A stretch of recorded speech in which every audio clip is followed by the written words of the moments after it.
What is the best length of time I should walk my German Shepherd puppy? Do you enjoy puzzles and trick questions, or do riddles simply annoy you? You may think the question, "How long should I walk my German Shepherd puppy?" is redundant. After all, if you own a German Shepherd, you probably do not walk him at all but instead, put him through his paces rigorously. However, the requirements for puppies are indeed quite different than for an adult, and not just because of size. You must implement an organized timed exercise ritual for German Shepherd puppies depending on age. PetMed.com suggests science has linked the severity of joint abnormalities and especially hip dysplasia with growth rate and excessive exercise. Therefore, while you may have a bundle of energy on your hands raring to go, it is your duty to temper that enthusiasm for your puppy's well-being. Conversely, lack of exercise can lead to improper muscle development and also negatively impact your pup's joints. What are some causative factors in hip dysplasia? What is hip dysplasia? Hip dysplasia is a growth abnormality that affects most large breed dogs and many small breeds as well.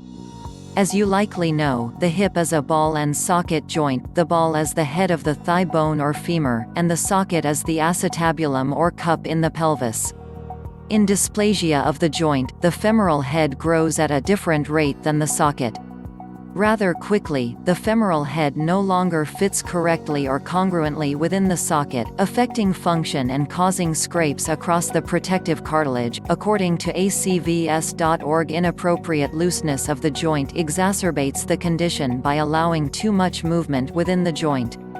Depending on the severity, affected puppies and dogs may show mild to life-altering symptoms.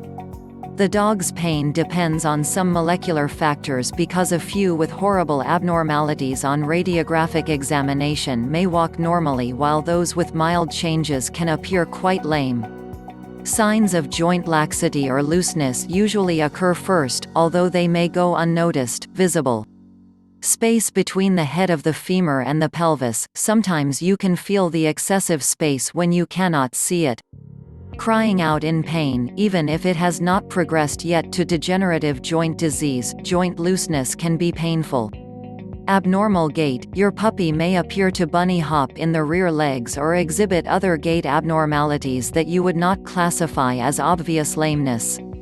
Lame. Your dog will show lameness if she is in pain, difficulty getting up or laying down. Your puppy may even show consistent reluctance to get up.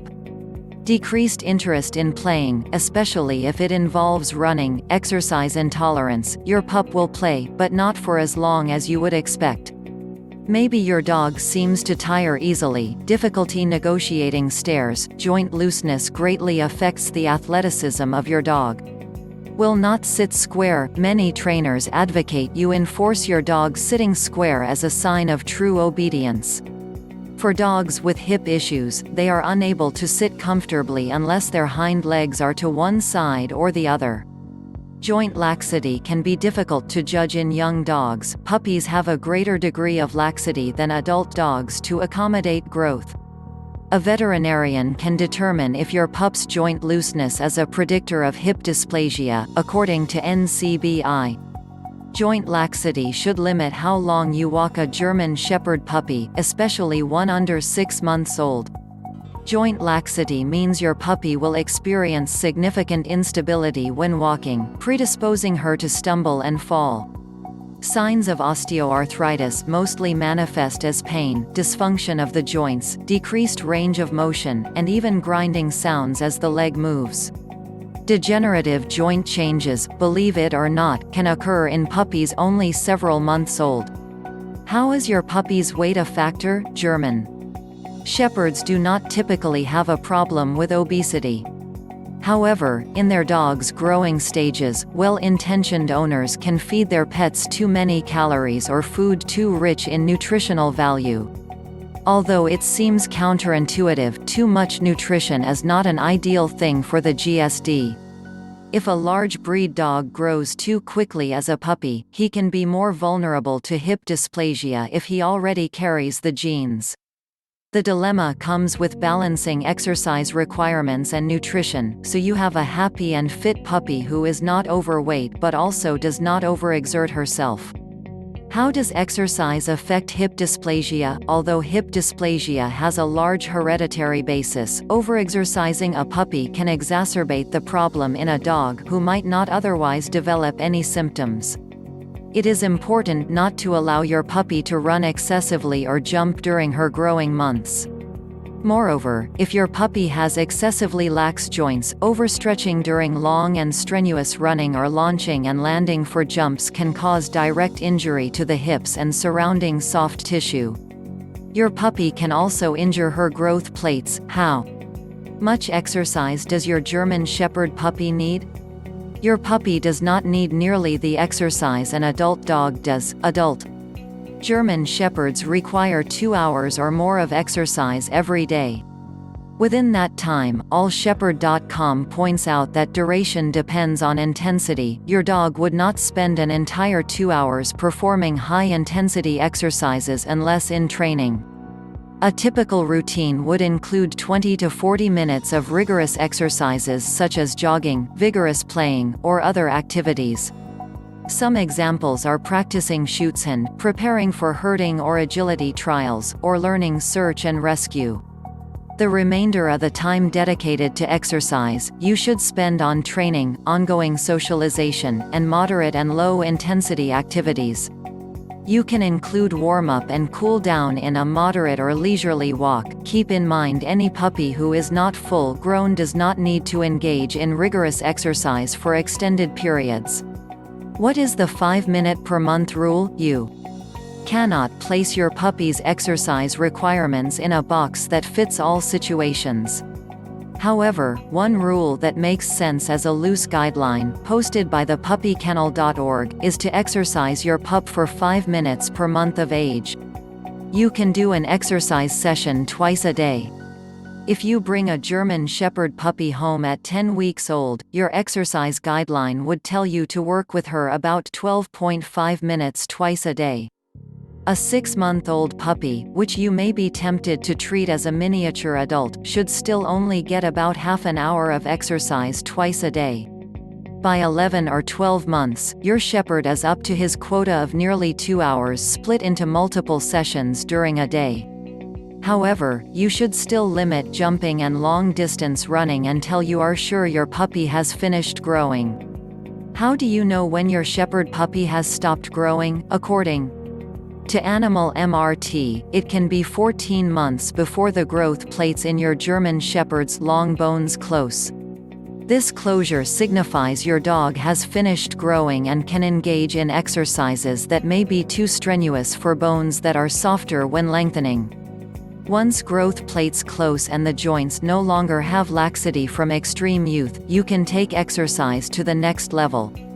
How can you tell if your Shepherd has stopped growing without a radiograph? You really cannot tell for certain when your puppy's growth plates close, but you will be generally safe if you wait until your dog is 14 to 18 months before starting intense work. According to animalso.com, German Shepherds are about 98% grown by the time they reach a year and a half of age. Use particular caution with certain working lines as they may not reach full maturity until the age of 3 years. Even though Czech and Eastern German lines have lower incidences of hip dysplasia than show dogs, you still need to treat their growing bones with care.